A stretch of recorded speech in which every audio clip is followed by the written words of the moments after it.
Olá! PEC da blindagem pode barrar ações contra a corrupção em emendas. Brasil tem redução recorde nas piores formas de trabalho infantil. E Trump diz que China aprovou venda do TikTok. Essas, outras notícias e os meus comentários você acompanha agora no Fato Brasil.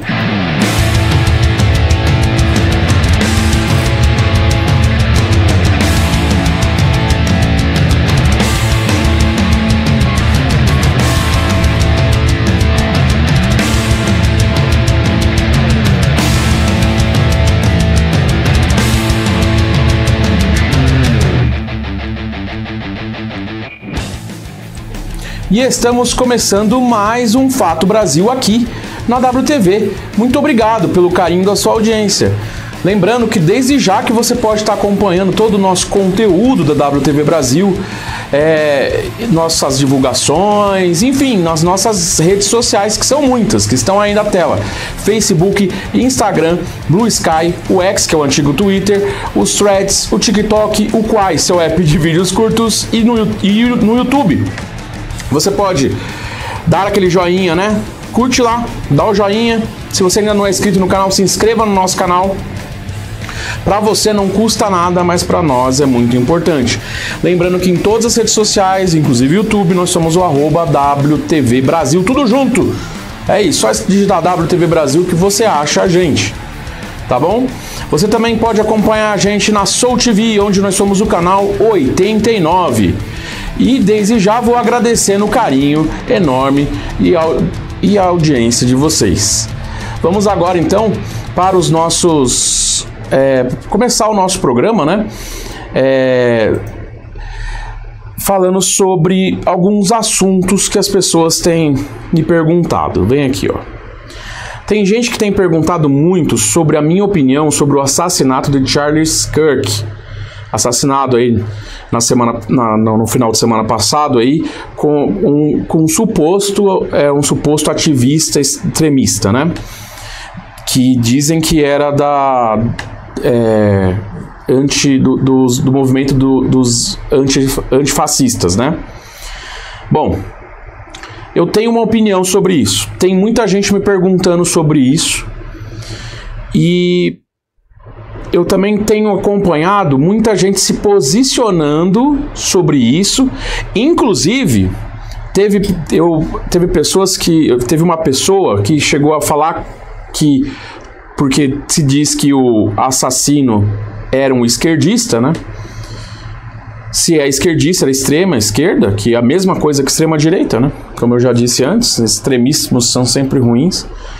E aí falou que todo esquerdista é um assassino em potencial. Logo, eu que me considero uma pessoa de centro-esquerda, também seria um assassino em potencial? Eu que falo tão a favor da vida aqui. Bom, eu gostaria muito de falar várias palavras, ficar aqui em boa parte do programa falando sobre o que eu acredito nessa situação e tal. E desde já, eu digo que a forma como ele foi morto, né, assassinado, é uma forma que eu também repudio, né? A verdade, como eu sempre falo aqui, independente das suas convicções, é um ser humano e tem que ser tratado como tal. Isso não quer dizer que ele virou santo. Foi igual quando o governador Mário Covas, o antigo governador de São Paulo aqui, político Mário Covas, morreu no começo dos anos 2000, vítima de um câncer. Todo mundo falou, nossa, ele era um político honesto. Mas parece que ele virou santo. Mas ele também tinha os erros dele. O fato é que a gente está bem acostumado a dizer que quando alguém morre, a gente esquece tudo que a pessoa fez de ruim. E para que você entenda melhor, e aí tem gente que fala assim, nossa, Vitor, que não sei o que lá, eu trouxe uma coisa assim, já que é para ser polêmico, vamos ser polêmico, né? Tem um pastor evangélico, calma, você que não gosta dos evangélicos, daquele fã-clube, ou você que é de outra religião, calma aí, tá? Escuta o que eu tenho para falar. Tem um pastor evangélico que citou essa história e a minha opinião é a mesma que a dele. Então, de vez de eu ficar aqui falando muito sobre o que eu acredito sobre essa situação, eu vou exibir um corte que ele mesmo publicou no seu Instagram, o pastor Ed René Kivitz, que é o antigo pastor presidente da Igreja Batista da Água Branca aqui em São Paulo. Antigo porque no dia 3 de agosto ele não é mais o pastor presidente, ele virou presbítero apenas, ou seja, um dos pastores da equipe pastoral lá. Isso não vem ao caso. Só estou dizendo quem ele é para você saber. E esse pastor, ele emite opiniões muito interessantes acerca do que eu acredito que é o verdadeiro cristianismo. Porque eu também sou cristão. Mas eu achei que não é só porque é um pastor ou porque eu sou cristão que eu estou colocando ele aqui. É que eu acho que o que ele falou tem que ter uma relevância muito boa. Tem uma relevância muito boa e eu concordo em 100% do que ele falou aí. Então eu gostaria mesmo de que até você que não é cristão, que tem um pouco de medo do fã-clube aí, do Jesus Cristo, né? Jesus Cristo, vírgula, né? Porque tem gente que se diz cristão, mas está defendendo pessoas, né? Defendendo heróis aí, que não é o caso. O cristão, ele tem que estar ali, ele tem que ser um seguidor de Cristo, não um seguidor de certos nomes. Nem desse nome que eu vou mostrar aqui. Né? Mas eu acho que ele falou o que eu acredito. Então, eu achei que ele falou de uma maneira que não gera dúvidas em relação ao posicionamento dele, que também nesse assunto é o meu posicionamento. Perguntaram tanto, aqui vai então o meu posicionamento sobre a história do assassinato de Charles Kirk. Roda aí. Eu estou passado por ver bandeiras dos Estados Unidos a meio mastro com o objetivo de chamar a nação para honrar um homem que era um racista sem remorso. Um homem que dedicou sua vida a espalhar as sementes da divisão e do ódio. Disse o reverendo Howard John Wesley: a forma como você morre não redime a maneira como você viveu. Você não se torna um herói na sua morte quando você é uma arma do inimigo em sua vida. Posso execrar a violência que tirou a sua vida, mas não tenho que comemorar a maneira como você escolheu viver. Eu não quero nem entrar na discussão sobre o assassino do Kirk, porque a família dele é nitidamente uma família conservadora, não é de esquerda. Então não foi um imigrante, não foi um latino, não foi um negro, não foi um comunista. Não, foi um americano branco que matou o Kirk. Então transformar o Kirk num mártir parece piedoso, né? Parece que o povo da luz, o povo da verdade, o povo do evangelho, o povo de Deus, fez desse moço um mártir da sua causa. Mártir da liberdade, da verdade, do evangelho, da fé e de Deus, do bem contra o mal. Pode parecer uma forma de colocar-se na luz, mas é uma forma de colocar-se na luz a serviço das trevas. Você não pode nem falar e não pode nem criticar a maneira como ele viveu e o discurso que ele fez em vida, porque você está ofendendo a memória de um mártir. Então todo mundo que não concorda é inimigo, porque ele estava certo, ele era a encarnação da verdade, ele era um defensor sabe? E aí você diz assim, não era. Kirk não é um mártir.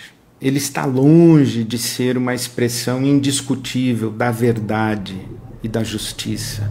Ele era apenas um ator político. Então o que ele disse, eu faço das palavras dele as minhas. É isso. Polêmico? Talvez. Mas é isso. Não tenho o que falar, não tenho o que gritar. Essa é a minha opinião. Essa é a bandeira que eu carrego, por ser um cristão. É isso. Vamos lá. Vamos para as notícias, né? A PEC da blindagem pode barrar ações contra a corrupção em emendas. No programa anterior, né, a gente reprisou aí 2 dias do programa, como eu disse, a gente estava fazendo uma manutenção aqui no estúdio, eu critiquei bastante essa PEC da blindagem, né? E agora vamos a mais capítulos. O Congresso Nacional discute a chamada PEC da blindagem, uma proposta de emenda à Constituição que pode mudar a forma como parlamentares são investigados no Brasil. Pelo texto, deputados e senadores só poderiam responder a ações criminais com autorização do próprio parlamento, ou seja, do Congresso, né? Da Câmara e do Senado. Críticos afirmam que a medida cria um escudo contra a justiça, dificultando investigações e processos por corrupção,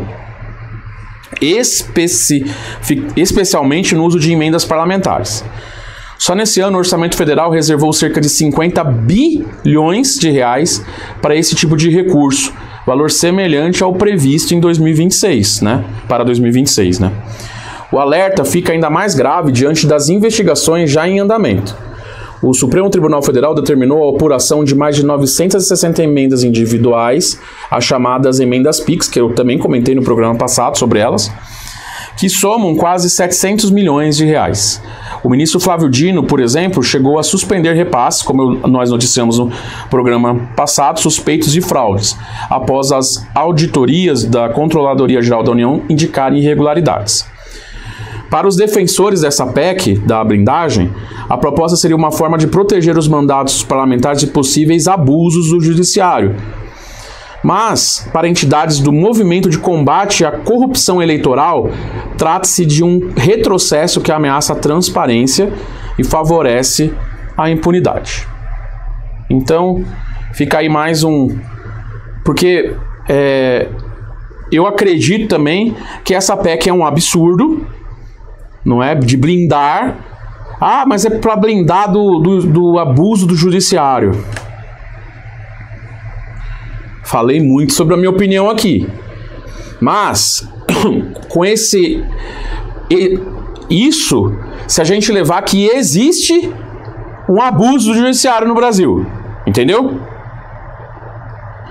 Mas, aproveitando essa onda de que não, é que o Alexandre de Moraes fez uma ditadura da toga, ou o STF com o Dino também fez uma ditadura da toga, estão passando junto com essa PEC um cheque em branco, porque, por exemplo, no caso das emendas PIX, vai acontecer, ninguém vai poder investigar, a não ser que os próprios deputados investigados, junto com todos os outros, votem a favor de investigar. É como se uma pessoa roubasse a sua casa e aí ela só poderia ser investigada e presa pela polícia se ela mesma concordasse. Você entendeu? O Brasil, o mundo, na verdade, continua sendo... As políticas, os políticos continuam no Brasil principalmente, mas isso se espalha por várias nações, continua assim, é o cachorro correndo atrás do próprio rabo. Se aprova uma medida que interrompe ou dificulta a corrupção, logo se aprova uma medida para ir contra o que se aprovou. E o cachorro vai correndo atrás do seu próprio rabo. E isso vai acontecendo, e as únicas pessoas que acabam de verdade se ferrando somos nós, o cidadão normal, que não está lá à frente das políticas. Porque entre eles, na sua maioria, eles estão mais preocupados em manter os seus cargos do que servir ao povo. Tem propostas que são populares, que o povo está clamando para que elas aconteçam, como a proposta do fim da escala 6x1, entre outras propostas importantíssimas para o nosso país. Mas o que é importante é PEC da blindagem, É a gente deixar as pessoas que estão lá e que são corruptas continuarem com a corrupção sem ter medo. Eu poderia falar isso só no Brasil, mas não é. Infelizmente não é. Existe uma forte comoção popular que está acontecendo. E a gente aqui vai continuar acompanhando e trazendo para você as atualizações deste e de outros casos. Beleza? Vamos para a próxima notícia, então. E aí uma notícia boa, mas eu também tenho um comentário sobre isso. O Brasil tem redução recorde no trabalho infantil mais grave. O Brasil registrou uma queda histórica no número de crianças e adolescentes submetidos às piores formas de trabalho infantil, como atividades perigosas, insalubres e degradantes. Segundo dados do PNAD, da PNAD contínua do IBGE, em 2024 eram cerca de 560 mil jovens entre 5 e 17 anos nessa situação. É uma redução de 39% em relação a 2016. Ou seja, a gente tem aí quase 8 anos, né, de redução. Quando o país tinha quase 920 mil casos, né? Ainda assim, os números mostram desigualdades profundas. A maioria dos que ainda estão nessas condições é formada por adolescentes de 16 e 17 anos, que representam 60% do total. Pretos e pardos somam mais de 2/3 dessas vítimas, e os meninos correspondem a quase 3/4 desse grupo. A renda também revela a exploração. Quem está nas camadas piores, né? Nas camadas piores do trabalho infantil recebe em média R$ 789 por mês. Isso quando o trabalho não é escravo, né? É valor bem abaixo da média de jovens que trabalham em atividades permitidas, que ultrapassa R$ 1.000. No caso dos estágios, os aprendizes, né? Que são atividades para os jovens. Tem até, se eu não me engano, a partir de 14 anos tem vagas de aprendiz, né? E aí é um trabalho que é focado e é dirigido para essa idade, que não é bem, é um trabalho de preparação, onde ele está aprendendo, ele vai estudando junto com a formação, né? Aqui nós estamos falando de trabalho infantil mesmo, trabalho regular, né? A gente tem adolescentes aí trabalhando como se fossem adultos, né? Ou seja, deixando de estudar, deixando de convívio familiar, enfim, entre outras coisas, né? Para especialistas, o avanço ele é positivo, mas exige atenção para que as políticas públicas de proteção sejam fortalecidas.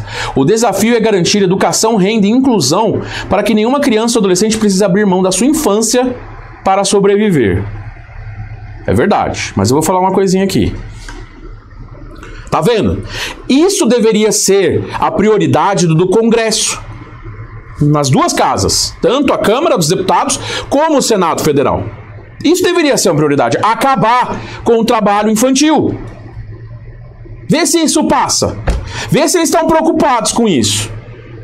Alguns estão, outros não. A verdade é que nós não podemos apoiar o trabalho infantil. Lembrando que trabalho infantil não é o aprendiz, o estágio dos jovens, porque o estágio é isso, é um emprego de aprendiz. Se estão usando estágio para fazer o jovem trabalhar, é outra história. Aqui na WTV mesmo, nós temos um trabalho com estágio de estudantes de jornalismo. Eles não estão aqui para trabalhar para a gente, eles estão aqui para aprender com a gente. Entendeu? Então é isso. Se você oferece na sua empresa um estágio, a ideia é que o jovem que está nesse estágio, apesar que nem sempre o estágio é só para jovens, mas eu estou falando no caso dos jovens. É aprendiz, o foco é aprender. Claro, ajuda na empresa, ajuda nas coisas, mas ele ajuda aprendendo. E aprendendo um ofício. Ou colocando em prática aquilo que ele aprendeu na sua faculdade, no seu curso técnico. Isso é importante. Agora, o trabalho, como o trabalho comum, e ainda recebendo muito menos do que deveria, é o que tinha que acabar. Eu não vejo os grandes líderes da Câmara aí, do Congresso, aliás, clamando para que isso acabe. Tem um pouco de hipocrisia na nossa sociedade, né? A verdade é essa. Isso não é um posicionamento político, isso é um posicionamento humanitário. E é isso, né? É isso. Acho que não tem mais nem o que falar em relação a esse assunto. Vamos lá. Vamos para a próxima notícia. E agora sim vamos aliviar um pouco, mas algo que pode mudar aí no cenário audiovisual, tá? A Netflix avalia comprar a Warner Bros. Exatamente o que você ouviu. Vem comigo. O mercado global de entretenimento pode passar por uma das maiores transformações da história recente. Segundo informações divulgadas pelo site Olhar Digital, que é um grande site aqui de tecnologia, eu gosto muito, tinha um programa na televisão, Olhar Digital, nem sei se existe mais o programa, acho que não, mas eles estão fortes na internet, é um site referência nas notícias e no acompanhamento de tecnologia, né? Então, de acordo com esse site, a Netflix estaria avaliando a compra da Warner Bros. Em um dos maiores estúdios, de Hollywood. Por enquanto, não existe proposta oficial. As conversas ainda estariam em estágio inicial e restritas a executivos da Netflix. Mas a simples especulação já movimenta o setor. A Warner Bros. É dona de marcas poderosas como Harry Potter, DC Comics, Looney Tunes, além da HBO e do serviço de streaming Max, que agora virou HBO Max de novo. Uma eventual fusão com a Netflix criaria uma gigante com alcance global ainda maior, capaz de disputar de igual para igual com Disney, Amazon e Apple. Apple, que eles falam, né? Mas aqui é Apple. Acabou. Falei Apple, é isso aí. Especialistas lembram que uma operação desse porte enfrentaria barreiras regulatórias em vários países, porque é um gigante, né? A Warner Bros. Já é um gigante, a Netflix já é um gigante. Imagina a fusão desses dois, né? Ainda assim, analistas destacam que o movimento faria sentido diante da crescente competição no setor de streaming.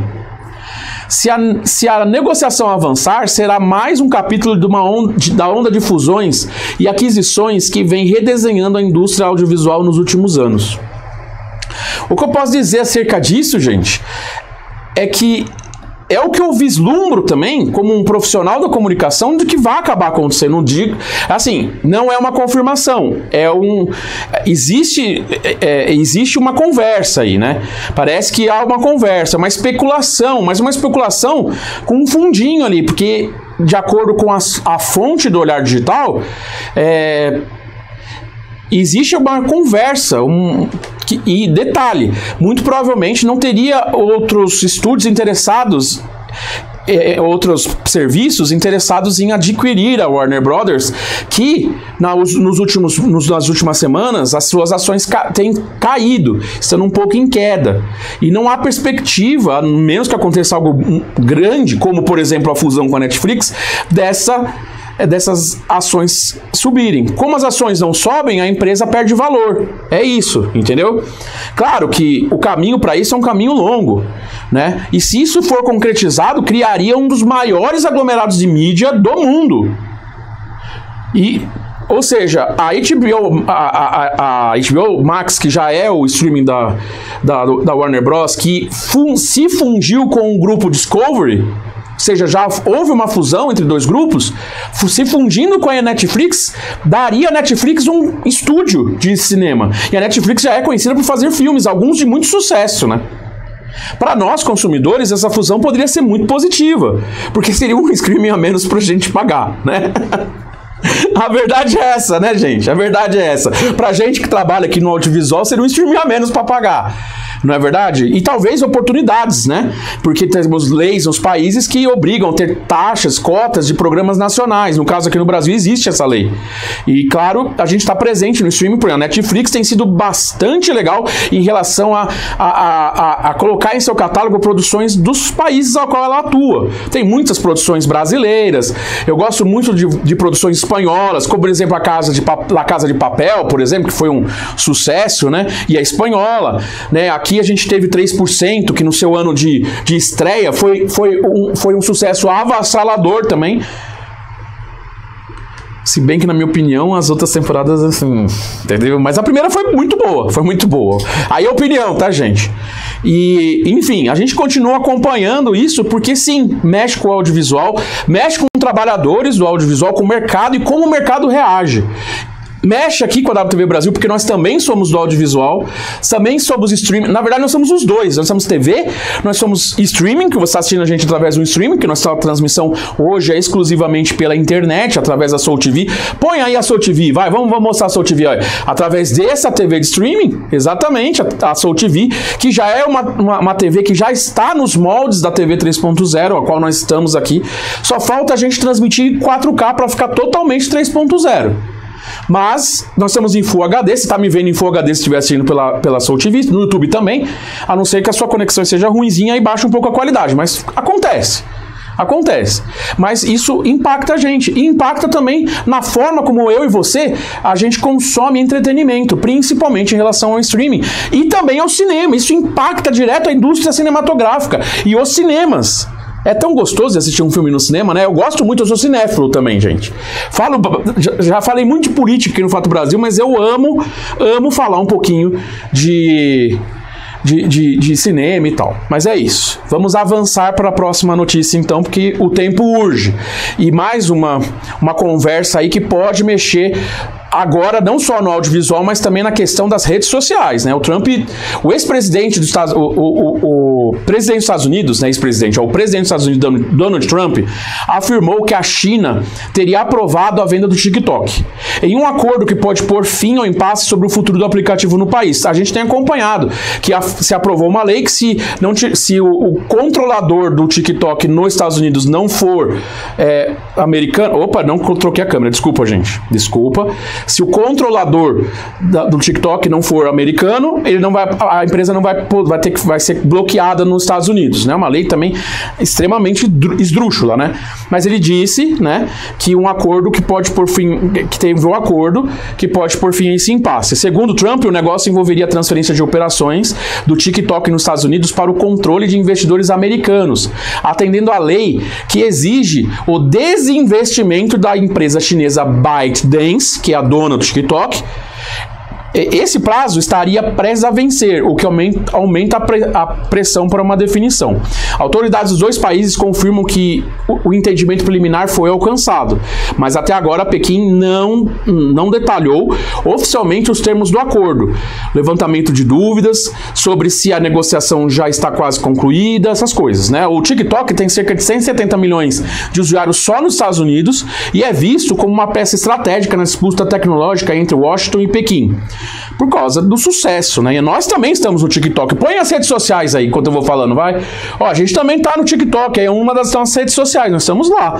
Segue a gente lá também, se inscreve lá, e vê os nossos vídeos que a gente tá fazendo lá, e a gente vai fazer muito mais, em breve, tá bom, gente? Enfim, a China classifica as exigências como uma interferência indevida, né? E aí que tem essa coisa toda, então foi meio que complicada essa situação, né? Se confirmado, o acordo pode encerrar uma das maiores disputas comerciais e políticas envolvendo tecnologia nos últimos anos, né? Eu acho que, enfim, a gente vai continuar acompanhando o que está acontecendo. Bom, gente, nós vamos encerrar o nosso programa apenas dando alguns recadinhos das nossas últimas notícias. Vamos pôr a música aí, já põe a música das últimas notícias aí, vai, porque daqui a pouco eu vou embora. Mimo Festival faz programação gratuita a São Paulo, tá trazendo, né? Começou hoje em São Paulo a 4ª edição do Mimo Festival, um dos maiores eventos de música instrumental do país. A programação é totalmente gratuita e segue até domingo, com mais de 50 atrações nacionais e internacionais. Os shows acontecem em espaços públicos como do centro da capital, né, como o Vale do Anhangabaú, a Praça das Artes e o Centro Cultural São Paulo. Entre os destaques estão apresentações de Edu Lobo, Carlos Malta, Lia de Itamaracá e Cordel do Fogo Encantado, entre diversos outros grupos. Vale a pena, é um programa bom aí pro seu final de semana, né? E também uma notinha rápida aqui para que a gente termine o programa. A escritora Ana Maria Machado foi escolhida como personalidade literária do 67ª edição, né, a 67ª edição do Prêmio Jabuti. A honraria é concedida pela Câmara Brasileira do Livro a autores que têm papel fundamental na literatura nacional e na formação de leitores. Ana Maria Machado é uma das maiores referências da literatura infantil e juvenil no Brasil, com obras traduzidas para diversos idiomas e prêmios internacionais no currículo. É isso, gente. É isso. A gente vai ficando por aqui. Muito obrigado pelo carinho da sua audiência. Sextou.